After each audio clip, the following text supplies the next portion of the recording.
Hello and welcome to Daily Reflection with Aneel Aranha. Today is the 27th of December 2018. We're going to reflect on John chapter 20, verses 1 to 8. Listen.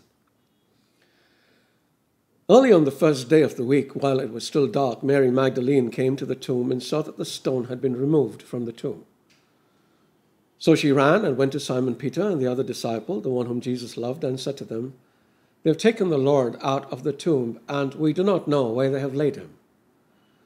Then Peter and the other disciple set out and went running toward the tomb. The two were running together, but the other disciple outran Peter and reached the tomb first. He bent down to look in and saw the linen wrappings lying there, but he did not go in. Then Simon Peter came following him and went into the tomb. He saw the linen wrappings lying there and the cloth that had been on Jesus' head not lying with the linen wrappings, but rolled up in a place by itself. Then the other disciple, who reached the tomb first, also went in, and he saw and believed. For as yet they did not understand the scripture that he might rise from the dead. Then the disciples returned to their homes, the gospel of the Lord. What's a resurrection story doing in the middle of the Christmas season? Well, it's actually because today the church celebrates the feast of the Apostle John, but I am glad we have the story because Christmas has no meaning without Easter. We wouldn't celebrate the birth of Christ without his subsequent death and resurrection. But I don't want to talk about John today.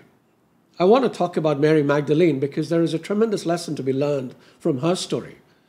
As you know, after Jesus died, he was taken down from the cross and his body laid in a tomb in the garden in the place he was crucified. Early on Sunday morning, Mary Magdalene goes to the tomb and sees the stone has been removed. So she runs to the disciples and says the body has gone. She thinks somebody has taken it away. Peter and John run, and although John reaches there first and sees the tomb empty, he waits for Peter to come. Maybe he's too afraid to enter on his own. Anyway, they realize the body is truly gone and return to their homes and to their lives. But Mary remains there weeping.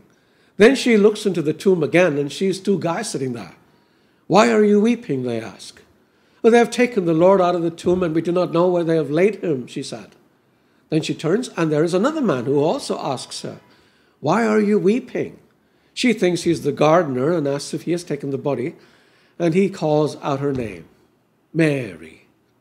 And the fact that he knew her name, and maybe the way he said it, made her recognize that he was Jesus.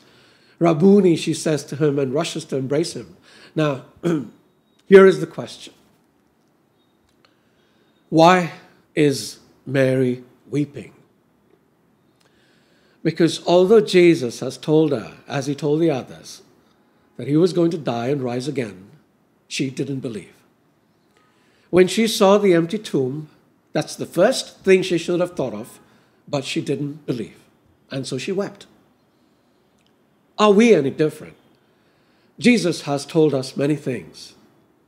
He has made us many promises of hope and blessings.